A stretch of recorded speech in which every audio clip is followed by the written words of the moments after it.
आप कह रहे हैं कि संभल की जनता को समाजवादी पार्टी के विधायक ने भिखमंगा बना दिया। आपकी फाइट किससे है?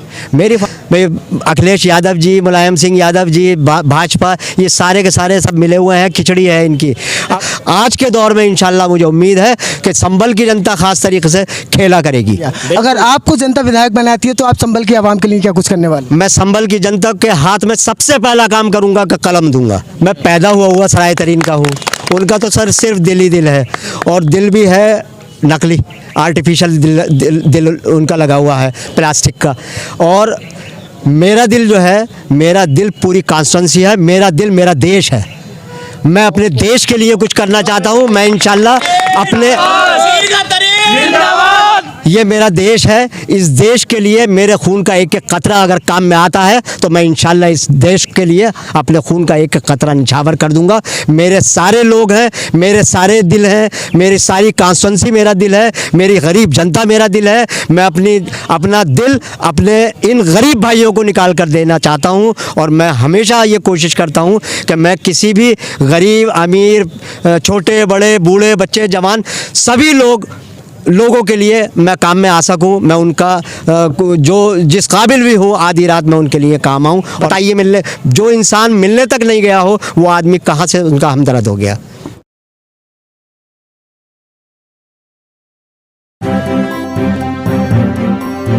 मीडिया वॉइस, आपकी आवाज़। इस वक्त हमारी टीम मौजूद है उत्तर प्रदेश के जिला संभल में। लगातार विधानसभा चुनाव को लेकर हमारी टीम दिखा रही है कि उत्तर प्रदेश का माहौल क्या है। मुशीर तरीन हमारे साथ मौजूद हैं जो AIMIM से प्रत्याशी हैं, उन्हीं से बात करेंगे। आज नॉमिनेशन करके आए हैं। सर, सबसे पहले स्वागत है आपका हमारे चैनल। बहुत बहुत शुक्रिया। आज नॉमिनेशन करके आए हैं, कैसा रिजल्ट मिल रहा है जनता से? क्या चाह रही है जनता? इस बार MIM के साथ जा रही है, दोबारा से समाजवादी पार्टी का विधायक बनाने जा रही है? इंशाल्लाह जनता जो है वो पूरी तरीके से अपना मन बना चुकी है MIM के साथ जाने की।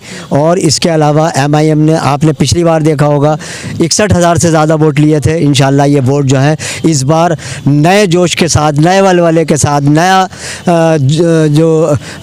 उनका हौसला है, उसके साथ में इंशाल्लाह इस वोट बैंक को डबल करते हुए इस बार मैदान में है। और इंशाल्लाह हमें उम्मीद है कि इस 61,000 वोट के डबल करके 1,20,000 वोट इंशाल्लाह हमारी पार्टी लेने जा रही है।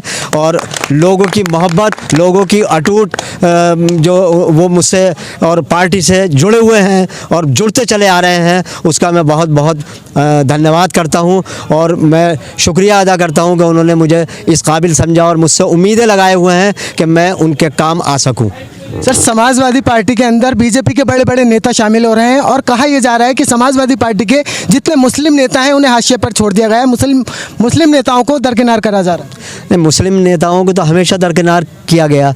और आपने देखा होगा मुस्लिम जो नेता हैं उनको, चाहे बहुजन समाज हो, चाहे समाजवादी हो, इन्होंने हमेशा जो है वो नज़रअंदाज किया। और आप देखिए, समाजवादी ने जो आज़म खां के साथ किया, वो किसी को ऐसा नहीं है कि मालूम नहीं हो, हर आदमी जानता है। लेकिन इसके बावजूद एक भय, एक डर बिठाने की कोशिश की जा रही है कि वो आई, BJP आई, BJP आई का हवा देकर ये लोग कोशिश ये कर रहे हैं कि हम किसी सूरत से जो है इस लोगों को डरा धमकाकर और एक नई चीज़ ये देकर कि भाई हम, अगर तुमने ऐसा नहीं किया, तुम अगर हमारे साथ नहीं आए तो BJP आ जाएगी, BJP तुम्हें खा जाएगी। BJP असल में देखा जाए तो ये खुद BJP के लोग हैं। BJP की इनकी सबकी साठगांठ है। ये सब मिले हुए हैं एक दूसरे से, एक दूसरे सपोर्ट करते हैं ये।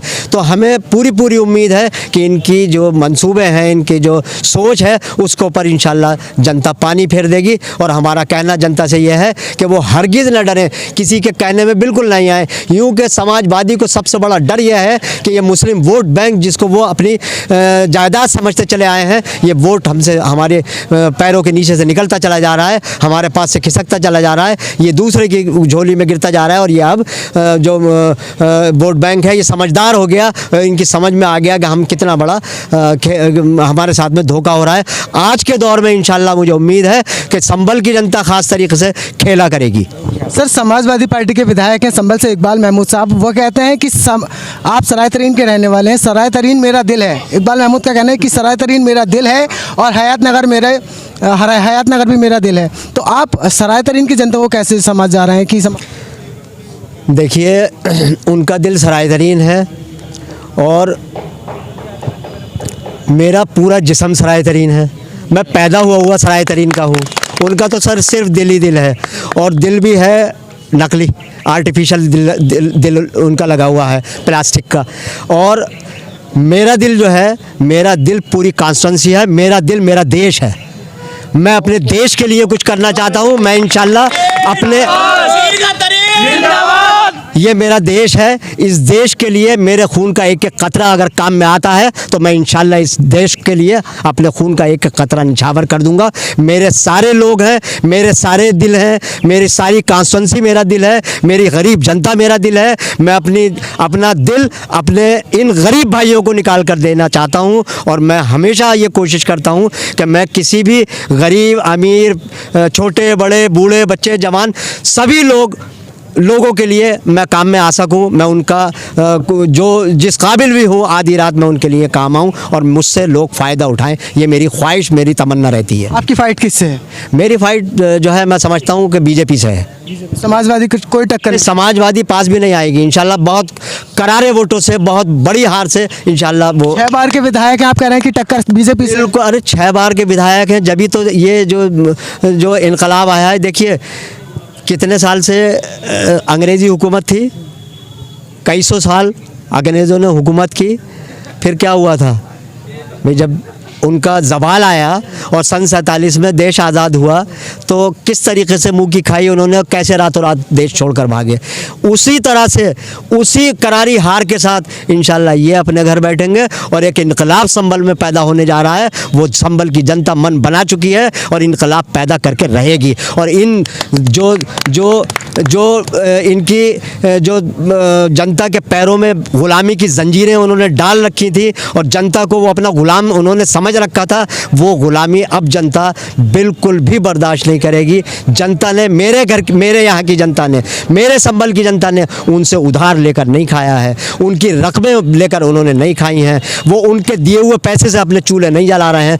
मेरे बस्ती के लोग, मेरे संभल के लोग, मेरी कॉन्स्टिट्यूंसी के, मेरे गाँवों के लोग जो है वो रातों दिन मेहनत करते हैं, मेहनत कश लोग हैं। अपनी मेहनत से, अपने रातों दिन की मेहनत से कमा कर अपने बच्चों का गुजारा कर रहे हैं, इनसे भीख नहीं मांगते। और मैं इंशाल्लाह, मेरी कोशिश यह है कि मैं अपने लोगों को, जिस तरीके से इन्होंने जनता को भिगमगा बनाने की कोशिश की है, मैं इनको अपने पैरों पर खड़ा करवाऊं और इंशाल्लाह अपने आप, अपने बाजुओं से ये लोग कमाएं और अपने पैरों पे इस तरह खड़े हों, पढ़े लिखे हों, इनके हाथ में कलम मिले ताकि इनको सरकारी नौकरियां भी बने, अच्छे कारोबार करें, अच्छा रोज़गार करें और ये फले फूलें और तरक्की करें। आप कह रहे हैं कि संभल की जनता को समाजवादी पार्टी के विधायक ने भिखमंगा बना दिया। अगर आपको जनता विधायक बनाती है तो आप संभल की आवाम के लिए क्या कुछ करने वाले? मैं संभल की जनता के हाथ में सबसे पहला काम करूंगा कि कलम दूंगा तो इंशाल्लाह ये जनता अपने पैरों पर खड़ी होगी और किसी की भी मोहताज नहीं रहेगी, किसी के गुलाम नहीं रहेगी। यूँ कि जनता ने किसी की गुलामी जो है भुगतने की अब जो है ठान लिया उन्होंने कि हम गुलामी अब आगे को बर्दाश्त नहीं करेंगे, हम अपने पैरों पर खड़े होंगे, हम अपने बच्चों को पढ़ाएंगे लिखाएंगे। हमें चाहिए यहाँ पे संभल में मेडिकल कॉलेज, हमें चाहिए यहाँ पर बस स्टैंड, हमें चाहिए संभल के लिए रेलवे लाइन जो गजरौला से भी जुड़े और बैजोई से भी जुड़े। हमें यहाँ का विकास चाहिए। हमें मंत्री, मुझसे अगर कोई पूछे, मैं आपको यकीन के साथ कहता हूँ कि अगर मुझे मंत्रिमंडल मिला या और मिलने के बाद में मेरी बातों को नहीं माना गया, अगर मान लीजिए कि हमारी बैसाखी से सरकार बनती है और मैं किसी काबिल बनता हूँ, अगर मेरा काम सरकार ने नहीं किया तो मैं आपसे वायदा करता हूं कि मैं इस्तीफ़ा दे दूंगा और मैं जनता के साथ लड़ूंगा। मुझे जनता की मांगों की ज़रूरत है, मुझे सीट की ज़रूरत नहीं है, मुझे ओहदे की ज़रूरत नहीं है, मुझे किसी भी सूरत में ये ख्वाहिश नहीं है कि मैं मंत्री बनूं, कैबिनेट मंत्री बनूं या कोई और मुझे ओहदा मिले। मैं सिर्फ़ और सिर्फ जनता के विकास के लिए आया हूँ, जनता का विकास इंशाल्लाह मैं करूँगा। अच्छा, AIMIM पार्टी अभी पहले 100 सीटों पर चुनाव लड़ रही थी, अभी बीते दिनों पहले ही AIMIM पार्टी ने भागीदारी परिवर्तन मोर्चा के साथ गठबंधन कर लिया है। कितनी मजबूत हुई है MIM पार्टी? तो मजबूत होती चली आ रही है। आप देखिए जो गठबंधन हुए हैं वो जो है बहुत उम्दा इंशाल्लाह वो रिज़ल्ट देंगे। और जिन लोगों ने समर्थन जो पैक्ट होने के बाद में जो लोग अलग हो गए, वो असल में ओवैसी साहब से डर गए। उन्हें एक डर पैदा हो गया कि ये क्या हो रहा है, ये तो सारा का सारा वो वोट बैंक जो है वो ओवैसी साहब के खाते में चला जाएगा। इन लोगों को डर है, इन लोगों को भय है, इसलिए ये लोग जो हैं हमसे समर्थन नहीं करना चाहते। और ख़ास तरीके से ओवैसी साहब हर रोज़ इस बात को कहते हैं कि हमें हमारी पार्टी से आइए, जुड़िए, हम आपके साथ हैं, जो भी बात है टेबल टॉक कीजिए, लेकिन किसी सूरत में भी टेबल टॉक करने के लिए तैयार नहीं है। यूँ कि उन्हें बहुत बड़ा डर है कि ये इतना बड़ा वोट बैंक जो 20% का है ये उनके हाथों से चला जाएगा। जो थोड़ा बहुत मिल रहा है उन्हें वो भी मिलना बंद हो जाएगा, सारा का सारा ओवैसी साहब के नाम में लिख दिया जाएगा। अभी आपने आजम खान का जिक्र किया था। आजम खान को करीब 2 साल से ज़्यादा का वक्त हो गया, जेल के अंदर बंद है। उनके बेटे अब्दुल्ला आजम खान अभी रिहा होते हैं। रिहा होने के बाद भी अखिलेश यादव के गुणगान गा रहे हैं और कह रहे हैं कि समाजवादी पार्टी को हम जिताने का काम करेंगे। डर है, अगर ऐसा नहीं करेंगे तो दोबारा से फिर जेल चले जाएंगे। अगर उनकी से नहीं कहेंगे जो सब मिले जुले हैं ना भाई, अखिलेश यादव जी, मुलायम सिंह यादव जी, भाजपा, ये सारे के सारे सब मिले हुए हैं, खिचड़ी है इनकी। अब इनको डर यह है कि अगर थोड़ा सा भी कोई बयान गलत दे दिया या उनके खिलाफ दे दिया तो बीजेपी दोबारा से, वो लोग बीजेपी से कह के दोबारा से आजम अब्दुल्ला को भी जेल भिजवा देंगे। इस डर की वजह से, इस भय की वजह से एक लफ्ज़ मुँह से नहीं बोल सकते। आपने क्या उनके आंसू नहीं देखे? आपने उनके दिल की पीड़ा नहीं देखी? वो किस तरीके से रोए, किस तरीके से उन्होंने अपनी दिल की पीड़ा बताई, लेकिन उनके ऊपर से एक ऐसा डर बिठा दिया गया है कि जिसकी वजह से उनकी ज़बान में ताले लगे हुए हैं, वो बोल नहीं सकते किसी के साथ। एक इंटरव्यू में अब्दुल्ला आजम साहब कह रहे हैं कि एक रिपोर्टर ने सवाल पूछा उनसे कि अब्दुल्ला आजम जिस तरीके से अखिलेश यादव को आवाज़ उठानी चाहिए थी, क्या आपकी आवाज़ उठाई गई, आपके लिए मदद की गई? तो उनका जवाब ये था कि एक होती है बाहरी मदद, एक होती है दिखावे वाली मदद, एक होती है बगैर दिखावे वाली मदद। तो अखिलेश यादव ने बगैर दिखावे वाली मदद की है। आजम खान क्या मदद की है? बीमारी से बचाया। क्या वहाँ पर उन्होंने अस्पताल के अंदर कोई उनको फैसिलिटी दिलवाई? सिसक के दिन गुजारे हैं, कैसे कैसे उन्होंने दिन गुजारे हैं। आप लोगों ने क्या फ़ोटो नहीं देखे? क्या आप लोगों ने उनकी हालत नहीं देखी?